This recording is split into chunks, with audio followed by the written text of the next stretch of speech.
Dragi prijatelji, kao što možemo da vidimo, Filozofski fakultet Univerziteta u Istočnom Sarajevu je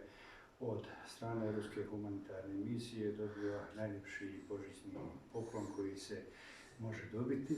Naime, danas smo, zahvaljujući Ruskoj humanitarnoj misiji, dobili multimedijalnu učionicu na Filozofskom fakultetu i fonolaboratoriju koja će služiti za učenje ruskog jezika. Dakle, naš Centar za ruske studije, zahvaljujući ovoj opremi, ne samo da će nastaviti pojačano i kvalitetnije da radi na izučavanju ruskog jezika, već i na izučavanju ruske historije, kulture i umjetnosti. Zbog toga smo jako zahvalni Ruskoj humanitarnoj misiji, ruskoj vladi koja je učestvovala financijski u ovom projektu, ambasadi Ruske federacije u Bosni i Hercegovini i svoj našoj braći i prijateljima u Rusiji koji su nama prepoznali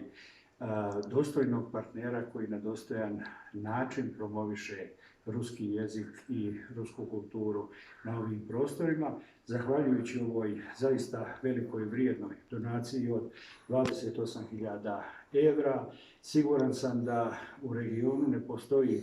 bolje opremljena multimedijalna učionica i fonolaboratorija kao i Centar za ruski jezik i ruske studije nego što je ova učionica.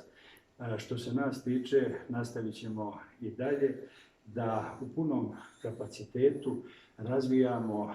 i učenje ruskog jezika i da ruskom jeziku vratimo dostojno mjesto kako mu pripada ne samo u Republici Srpskoj nego i u regionu, kako mu je pripadalo prije ratova 90-ih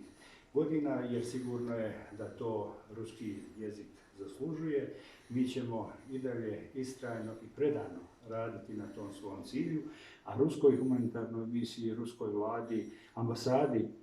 Ruske federacije i svim našim ruskim prijateljima i braći koji su nama prepoznali regionalni centar za izučavanje ruskog jezika, a što se vidi po ovoj zaista vrijednoj donaciji u kojoj je ne samo ova multimedijalna oprema, nego i stolovi, stolice, knjige, ormari i sve ono što je neophodno za jednu savremenu učionicu jezika, u ovom slučaju ruskog jezika. Po tome se vidi koliko smo prepoznati kao ozbiljni partneri kod naših ruskih prijatelja. Ja im se još jednom najsrdačnije zahvaljujem.